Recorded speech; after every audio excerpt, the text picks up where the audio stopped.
Sejam bem-vindos a mais um vídeo aqui do canal, e eu sou o Vilto Reis, escritor, roteirista de quadrinhos e professor de escrita criativa. E hoje nós vamos falar sobre 5 dúvidas sobre como escrever um bom início de livro. O que você vai aprender nesse vídeo? As 5 perguntas que nós vamos responder. Primeira, devo começar a minha história com um começo apelativo? Segunda, como sintonizar o leitor na história sem começar falando do clima? Terceira, preciso começar meu livro com ação na primeira frase? Quarta, como começar o livro com uma frase clichê e ser original? E quinta, como saber se a minha frase ou parágrafo inicial está bom. E por que é importante aprender isso, né? Ao eliminar essas questões sobre o início do livro, essas dúvidas que você tem ou que nem sabe que poderia ter, você vai escrever um início de livro muito melhor. Por consequência, você aumenta suas chances de manter o seu leitor no livro até o fim. Afinal de contas, quem de nós, leitores, né, que não lemos o começo de um livro e de repente nós nos sentimos atraídos por essa história e nós pensamos, pronto, eu preciso ler essa história. Então, as dicas de hoje, as perguntas de hoje vão nesse sentido para ajudar você a escrever esse grande começo do livro. Vamos para a primeira. Devo começar a minha história com um começo apelativo, né? Olha só. Bom, não há nada de muito novo em fazer isso, na verdade, mas funciona. Quando o leitor ele fica chocado desde a primeira frase do livro, ele fica naquela história para poder ver o que vai acontecer. É como um filme, né? Você tá lá, você, sei lá, bota o filme para começar, e aí você tem uma primeira cena impactante que te choca, né? Que tem um apelativo que não é no sentido negativo, mas que tem um apelo para te manter naquela história, você fica, você compra aquela ideia. Então, se você puder jogar algo que vá apelar, né, para o leitor ficar ali, eu acho válido, e depois você conta a sua história. E assim, quando eu falo de apelativo, não estou falando de um sensacionalismo barato. Até porque, é importante falar isso, nem sempre a violência nos choca, né? Num mundo como esse que a gente vive, onde a gente é cercado por notícias de violência, onde a gente ouve muitas coisas, onde a gente vê muita violência, nem sempre essa violência nos choca mais, porque a gente já está meio que anestesiado, né? Não vou entrar nos méritos dessa questão, porque foge, né, do assunto, do escopo desse vídeo, mas a gente já está tão acostumado a ver violência no dia a dia que se o motivo da gente for continuar num livro for a violência, é muito difícil assim, disso acontecer. Existem muitas coisas que não nos impressionam mais. E existem outras coisas que a realidade talvez não possa nos proporcionar, mas que a literatura pode, né? Coisas como a poética de uma frase. Sabe aquela frase que te pega desde o começo? Uma construção única, algo que te envolve, um jogo de palavras que, nossa, você precisa daquilo. Né? Coisas que só a arte pode te oferecer. Então, isso é apelativo no começo de uma história. Você conseguir ter uma frase tão bem escrita que o leitor não consiga sair daquele livro. Né? Ou uma fala inusitada. De repente o livro... Tem gente que não gosta disso. Eu particularmente gosto. O livro começa com uma frase de um diálogo que... Nossa, você precisa saber o que está acontecendo. Que história é essa? A gente pode apelar para esse lado da curiosidade, né? Lançar ali uma fofoquinha, não, brincadeira. Mas lançar uma questão que vai fazer com que o leitor fique, nossa, mas do que eles estão falando? E aí o leitor vai, continua, persiste, né? Quem sabe até um juramento de vingança, por que não? Que pode ou não se concretizar durante a história. Todas essas possibilidades de começo estão ao nosso alcance, mas nós temos que realizá-las, nós temos que escrevê-las. Mas um aviso importante aqui, né? Eu já falei um pouco do que você pode fazer, né, nesse começo, nesse tipo de começo apelativo, Mas também cuidado, se você começar com ação, mantenha essa pegada, mantenha esse estilo, mantenha essa forma, né? Talvez seja muito bom, talvez você seja muito bom em começar com uma frase de ação, mas de nada adianta você começar com um soco no estômago do leitor, né, com uma frase arrebatadora, se você não conseguir fazer mais nenhum arranhão depois. Então, se você começar com algo impactante, tente manter o livro impactante, tente apelar a outros sentidos do leitor, mas manter essa progressão. Pense, né, em como construir um começo que provoque o leitor, mas que ao mesmo tempo não seja mais impactante que o fim da história. Ou seja, não gaste todas as suas fichas no começo. Gaste algumas valiosas, mas não todas no começo. Para que, né, quando o leitor terminar o livro, ele fique impactado. Eu vou fazer aqui um único parênteses de uma história que foge a essa regra, que eu lembro, pelo menos. Eu diria que é a Metamorfose do Kafka, né? Que tem um grande começo e depois a história meio que vai entrando num anticlímax, assim, ela vai... Não é decaindo no sentido de decaindo a qualidade, mas decaindo no sentido de decaindo os pontos de interesse, né? Mas existe um porquê a história é assim. Então, se a sua história for desse tipo, pense no porquê ela é assim. Construa uma justificativa interna dentro da lógica da história para ela ser assim. Nossa próxima pergunta é a número 2 desse vídeo, que é: como sintonizar o leitor na história sem começar falando do clima? Vamos ser honestos aí sobre o tema do livro. O tema do livro também é uma coisa importante, né? Do que adianta o leitor comprar o seu livro pela primeira frase e depois sair reclamando sobre a obra na internet, né? Digamos que o tema do seu livro seja, sei lá, sobre uma coisa extremamente mais parada, mais maçante. E aí você vai lá e constrói aquele começo que é um soco no estômago do leitor e depois a obra não tem nada a ver. E isso é um problema também, porque aí o leitor comprou pelo tema, leu aquele começo, não entendeu nada e depois ele vai lá fazer um depoimento negativo sobre o seu livro. Então, por isso é importante você transmitir já no primeiro parágrafo um pouco da temperatura exata da obra, né? Se for um thriller, né, aquelas histórias que você não consegue respirar, assim, que vai acontecendo uma coisa depois da outra, você já abre assim e mantém assim, né? Se for uma história romântica, poxa, você já tem que dar um pouco do clima dessa questão desde o primeiro parágrafo. Se for uma história de terror também, se for uma história... Enfim, ajuda muito o leitor não desistir do livro, ele já entrar no clima, entrar naquele ritmo, né? Não quer dizer que se o livro, por exemplo, é um livro, sei lá, de gangsters, não quer dizer que todo capítulo tem que morrer alguém, tem que... Não, um livro, eu sempre uso esse exemplo, é como a música Faroeste Cabocla, do Legião Urbana. Uma hora ele acelera, uma hora ele fica mais lento, uma hora ele traz um outro contexto, muda um pouco a melodia, né? E assim, é um livro longo, um romance, né? Uma narrativa mais longa. Então você tem diferentes ritmos, mas de alguma forma é importante que você introduza o tema da história já a partir do primeiro capítulo, ou melhor, do primeiro parágrafo, da primeira frase, se possível, né? Qual é o seu tema? Que tipo de abordagem você vai usar nesse livro? Será que você consegue transmitir isso desde a primeira frase?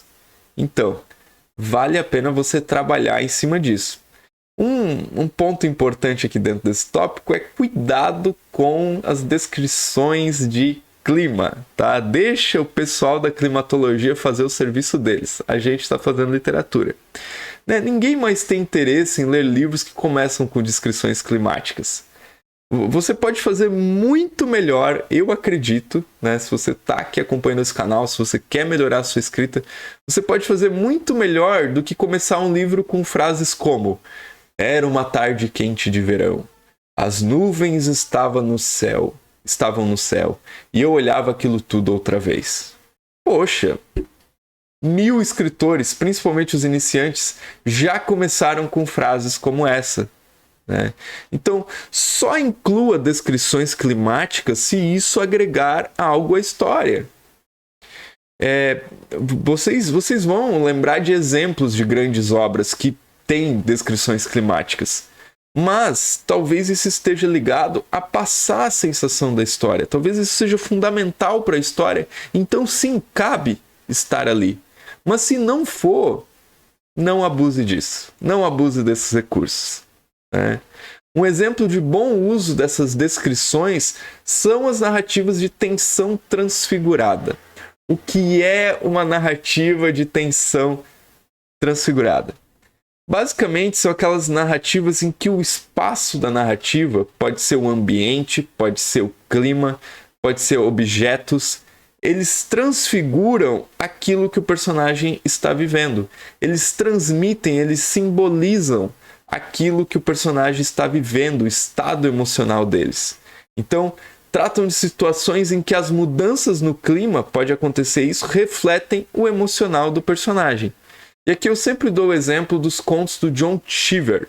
Se escreve Cheever, né? Um grande contista americano, se eu não me engano, das décadas de 30 e 40, ele publicou bastante coisa. E nos contos dele, eu comecei a reparar que sempre que mudava o clima, né, sempre que se armava, sei lá, uma trovoada, sempre que se abria o sol, isso influenciava nas ações seguintes dos personagens. É como se todo o universo do conto estivesse ligado ao emocional do personagem. Por que isso acontece na literatura? Porque a literatura nos leva a experimentar, né, a vida, a história, o emocional, a pele daquele personagem a partir de todas as vivências dele. Então tudo que a gente enxerga naquele universo reflete como aquele personagem enxerga aquele universo. Né? Se você vive imerso em violência, você vai ver violência em todos os lados. Se você vive imerso num pessimismo, você vai ver um pessimismo em todos os lados. Da mesma forma, se você vive imerso num otimismo, você sempre vai acreditar que as coisas estão bem, estão melhores. E a literatura é um pouco disso. Né? Os personagens nos emprestam a visão deles de mundo. Então isso se reflete até no clima. E aí que entra a tensão transfigurada. Né? Então, fora esse contexto que eu expliquei agora, e ainda mais na primeira frase, evite descrições climatológicas, se é que existe essa palavra. Então, vamos lá. Essa era a questão do clima, né? O próximo tópico nosso, ou a próxima pergunta é: preciso começar meu livro com ação na primeira frase? Essa é uma dica fundamental, sim. Procure começar o livro com ação, desde a primeira frase. Ação aqui no sentido de movimento, não de algo violento, tá? Então, em vez de uma descrição morna, coloque alguém em ação. Coloque alguém fazendo alguma coisa, indo para algum lugar. Provoque o leitor a descobrir o que o seu protagonista vai fazer em seguida. E isso é muito importante. Porque eu vejo algumas histórias em que os protagonistas e as pessoas argumentam dessa forma, né? Ah, mas o meu livro é como na vida. E na vida não acontece nada. Gente, eu não sei em que vida vocês vivem, porque na minha acontecem muitas coisas. Sim, tem momentos absolutamente mornos, mas de modo geral está acontecendo muita coisa a todo momento. Talvez você só não esteja percebendo, talvez você só esteja um pouco desligado. Né? Então, em cada ser humano existe um mundo interno ali rolando, né? A gente não consegue, ou pelo menos a gente não trabalha para isso, para parar esses pensamentos, né? Essa cadeia de pensamentos. Então, esses são os acontecimentos a todo instante, além dos acontecimentos externos. Então, quando você coloca o personagem em cena já fazendo alguma coisa, já questionando alguma coisa, isso já vira uma chave para o leitor se identificar, porque a gente é assim. Né? É importante que o personagem principal da história ele seja ativo, não apenas reativo às ações que sofrem em seu meio. Senão ele não é um protagonista. Senão ele é um passivista. Ele fica passivo em relação às coisas e ele só reage aos acontecimentos. Né? Em algum momento esse seu protagonista tem que protagonizar o livro. E quando você coloca o personagem em ação, desde a primeira frase, então isso já facilita, né? Para várias coisas, né? Como identificação do leitor, protagonismo no livro, fazer a história ir para frente e, né, todas as questões que a gente já falou nesse tópico. Eu levo para mim uma frase que eu ouvi do escritor Marcelino Freire, que é: quando a história começa, as portas do inferno já têm que estar abertas faz tempo. Salve, Marcelino, né? É isso, sabe? Quando a história começou, já aconteceu muita coisa. A história é um recorte, então existe um antes daquilo que a gente está recortando na história. Então o personagem já está com a vida dele andando. Então, procure cortar todas as introduções que não levam nada, que não agregam nada, e comece com ação. Não fique explicando. Vá direto ao ponto e conte a história e deixe que o leitor interprete e leia as entrelinhas da história. Isso é importante, isso é fundamental. Quarta pergunta: como começar o livro com uma frase clichê e ser original? Essa é uma dica que eu costumo pensar que é preciosa, né? Então, sabe quando dizem que a voz do povo é a voz de Deus? Eu não quero discutir se é ou não, mas uma coisa é certa, né? Pensar, significar e ressignificar, talvez, essas frases comuns que a gente ouve no dia a dia, no início você usar isso no início do seu livro, vai provocar uma identificação no leitor, né? Tem uma frase do Tolstói no início de Ana Karenina que é mais ou menos assim: todas as famílias felizes se parecem, mas as infelizes são infelizes cada uma à sua maneira. É mais ou menos assim, talvez eu tenha trocado uma palavra ou outra, né? Então ele pega uma frase do cotidiano e joga ali como se fosse uma verdade universal, e ele ressignifica isso, trazendo uma visão nova. No entanto, evite o era uma vez, né? A não ser que você esteja, sei lá, escrevendo uma história infantil, aí tudo bem, né? Mas lembre que esse é o começo mais clichê de todas as histórias, talvez. Então, a não ser que você esteja assim provocando uma subversão ou disposto a escrever esse grande clichê para trazer uma coisa nova em cima dele, fuja disso, seja criativo. Melhor ainda se você conseguir citar uma grande verdade, mas dita de um jeito original. O leitor já vai ficar preso, já vai te admirar, porque você reinventou aquela frase que todo mundo repete, como essa que eu falei no começo desse tópico, né? A voz do povo é a voz de Deus. Agora imagine se você começasse um livro dizendo que a voz do povo é a voz do capiroto. Né? Assim, eu não estou dizendo para você fazer isso, tá? Eu estou dizendo que desde a primeira frase o leitor já ia ficar, talvez, aqueles mais religiosos iam ficar intrigados, os outros que são menos religiosos iam falar: eu sempre achei isso, e aí você já ia começar instigando algo no leitor. Não é aquele começo morno, o leitor lê a primeira frase e tanto faz, né? Então, é sobre isso, é sobre... Você pode até usar uma frase clichê, mas você precisa dizer ela de um jeito original. E vamos então para o nosso último tópico, última pergunta. Como saber se minha frase ou parágrafo inicial está bom, né? Digamos que agora você já sabe um pouquinho, né, a partir de outras perguntas que eu trouxe aqui, o que fazer e o que não fazer. Mas a gente precisa falar sobre como fazer. Qual o melhor caminho para elaborar uma frase inicial matadora, por assim dizer? Aqui é importante que você escreva primeiro, tá? Quando você estiver escrevendo, não fique pensando em todas essas coisas que eu falei, porque isso talvez pode até te atrapalhar. Simplesmente escreva. Deixe para melhorar esse parágrafo inicial na revisão, depois que você já tiver escrito a sua primeira versão inteira do livro. Depois você torna esse tópico e aí você faz as perguntas que eu vou te levantar a seguir, né? Ou seja, deixa que o seu lado escritor produza as frases, em seguida, depois que você escrever, procure o seu lado editor, que está em você, e se faça as seguintes perguntas que eu vou te trazer a seguir. Primeira coisa que você deve pensar para melhorar o seu começo É possível eliminar alguma palavra ou expressão sem se perder nada de fundamental para a compreensão? Então, é possível você cortar alguma coisa sem você perder nada para o entendimento do leitor daquele parágrafo inicial? Se a resposta for sim, se for possível, corte tudo que não acrescentar nada ao texto. Corte sem dó.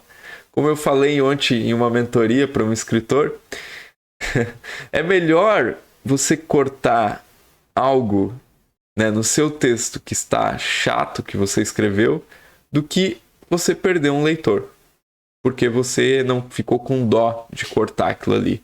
Ficou com pena de perder aquele pedaço de texto. Então, se tá chato, se tá meio assim para você, imagina pro seu leitor. Se tá assim para você que escreveu, imagina pro seu leitor. Mas, de novo, gente, não é momento de pensar sobre isso quando você está escrevendo. Quando você está escrevendo, você simplesmente escreve. Depois, você arruma isso. Você melhora isso, você corta, você elimina, você ajusta. Outra pergunta que você pode se fazer para melhorar o seu primeiro parágrafo. Esse parágrafo está transparente o suficiente para o que você quer transmitir? Ou seja, você está falando exatamente o que você planejou falar no primeiro parágrafo? Primeiro pergunte-se o que você quer transmitir nesse parágrafo inicial. Em seguida, faça-se a pergunta acima e procure modificar o que for preciso. Faça essa pergunta que eu trouxe para você e modifique tudo o que for necessário para você chegar ao resultado de transmitir o que você quer transmitir nesse primeiro parágrafo. Outra pergunta que você pode utilizar.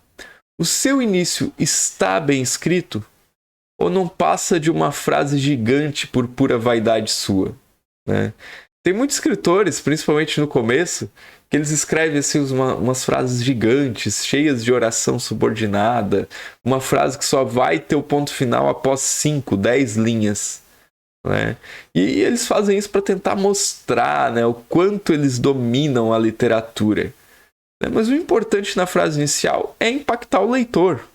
Não mostrar o quanto você sabe escrever ou usar as palavras que ninguém usa. Tem escritor que escreve com um dicionário, eu ia falar um dinossauro, um dicionário do lado. E assim, nem ele não usa essas palavras, mas ele quer mostrar que ele tem um vasto, que ele é um verdadeiro vernáculo da língua portuguesa, que ele é um seguidor de Camões. Mas isso não leva ninguém, não leva a nada, assim, não leva a nada mesmo. Eu nunca vi ninguém ganhar um prêmio literário só por escrever difícil, por usar palavras, sei lá, usar palavras elaboradas ou palavras raras, como um descalabro. Não. As pessoas ganham um prêmio literário por escreverem bem, por trazerem histórias que emocionem, por ter alguma invenção de linguagem, sim, também, mas por fazer isso de um jeito original, não só por usar palavras difíceis por usar. E a tendência dos grandes escritores é, com o passar dos anos, ir escrevendo cada vez mais simples. Olhem para obras de grandes escritores e vocês vão notar, vários deles passam por isso. Até que a grandeza das suas obras esteja nos significados, não em palavras difíceis, não em construções difíceis. Então isso é muito importante, tá? Outra pergunta que você pode se fazer: essa é a melhor palavra que eu posso encontrar? Se você não gosta de poemas, você deveria lê-los mesmo assim, tá? Pois, apesar de escrever prosa, você também em alguns momentos precisa pensar como poeta. O poeta, ele precisa encontrar a palavra certa para exprimir todo o sentido, às vezes, em 2, 3 palavras. E é algo também que a gente se alcança com o conto, Quando a gente está no conto, a gente precisa escrever buscando sempre a precisão nas palavras. Então seja obsessivo com isso. Procure a melhor palavra e a use, até você encontrar aquela palavra que expressa todo o sentido que você quer transmitir. Outro ponto importante para você avaliar esse seu primeiro parágrafo, essa sua primeira frase, o ritmo. Ao ler em voz alta o início, você o faz sem conseguir tropeçar em nenhuma palavra? De novo, é algo que a gente aprende lendo poemas. Ritmo é fundamental. Todos os grandes escritores são bons nisso, né? Veja só o início de 100 Anos de Solidão, né? Muitos anos depois, diante do pelotão de fuzilamento, o general Aureliano Buendia haveria de se lembrar do dia que seu pai o levou para ver o gelo. Esse é o início de 100 Anos de Solidão, do Gabriel Garcia Marques. Olha como isso tem ritmo, como tem som bom, como isso faz bem ao ouvido. Então leia em voz alta para ver se o seu texto também tem esse ritmo, tem esse tom. Outra pergunta que você pode fazer para ajudar a melhorar o seu parágrafo inicial. Há alguma coisa que você possa fazer para torná-lo mais suave, mais fluido? Se a sua frase inicial não tem fluidez, você tem um problema. Então, elimine advérbios, elimine os muitos adjetivos que às vezes tem, ou os pronomes, né? Principalmente os pronomes possessivos, né? Meu, minha, seu, sua. Os escritores iniciantes repetem muito esses pronomes. Só ao fazer isso, dar uma cortada nos advérbios, nos adjetivos excessivos, nos pronomes, isso já costuma ajudar você a ter uma frase mais suave, mais fluida. Mais uma, alguma ambiguidade e, mais importante, ela foi planejada? A ambiguidade ela pode ser um importante recurso, claro, quando é proposital. Ou pode ser um deslize seu. Portanto, pergunte, né? Mostre o seu texto para os leitores beta, né? Ache leitores e elimine esse tipo de coisa, né? Você ficou em dúvida sobre o que eu quis dizer aqui, o que eu quis dizer foi isso, você entendeu isso? Não entendi, eu entendi tal coisa. Poxa, então tem uma ambiguidade aqui. Às vezes isso pode ser fundamental para eliminar algo ou um problema do livro. E a última pergunta que você deve se fazer para melhorar, então, o seu parágrafo inicial é: essa frase fará o leitor seguir no livro? É uma boa isca? É uma coisa que se pode testar perguntando para as pessoas, novamente. Então você mostra a primeira página do seu livro para algum leitor e, sem dizer do que se trata o seu livro, você pergunta se ele continuaria lendo, só lendo esse primeiro parágrafo. Fica aí mais uma sugestão para você medir aí, né? Para você tirar a temperatura do seu livro, né? Como se você estivesse medindo a febre, para você ver se ele vai ou não chamar a atenção de outros leitores. Se você gostou desse vídeo, assine o canal, ative as notificações e deixe o seu like nesse vídeo. Caso conheça alguém que possa se interessar por esse tema, por essa questão, envie o link desse vídeo, né? Posta lá naquele grupo que você participa, no Facebook, no WhatsApp de escritores. E se você quiser me apoiar financeiramente para que eu continue aí com esse trabalho no YouTube fazendo vídeos, acesse catarse.me/escrita criativa, o primeiro link que está aqui logo abaixo do vídeo, e faça a sua contribuição. Então, esse é o nosso vídeo de hoje e até o próximo.